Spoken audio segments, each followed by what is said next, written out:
సిద్దిపేట జిల్లా Husnabad RTC bus depot ఎదుట retired RTC ఉద్యోగుల సారథ్య రాష్ట్ర కమిటీ పిలుపు మేరకు హుస్నాబాద్ డిపోలో రావాల్సిన బకాయిలు 2017 సంబంధించిన పెండింగ్లో ఉన్న రిటైర్మెంట్ బకాయిలు విడుదల చేయాలని ఆర్టీసీ డిపో మేనేజర్కు వినతి పత్రం సమర్పించారు.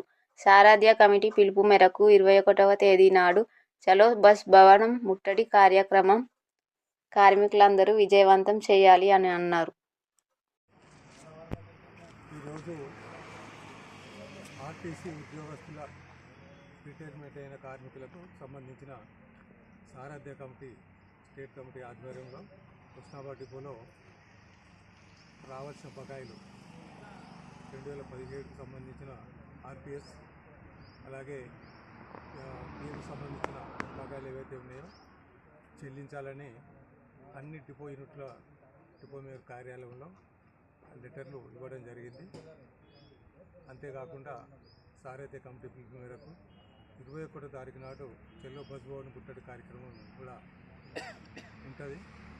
కావున డిపోకు సంబంధించిన కార్మికులందరం విశ్రాంతి ఉద్యోగులందరము కలిసికట్టుగా బస్ భవన్ ముట్టడి కార్యక్రమానికి విజయవంతం చేస్తారని కూడా ఈ సందర్భంగా తెలియజేస్తున్నాం.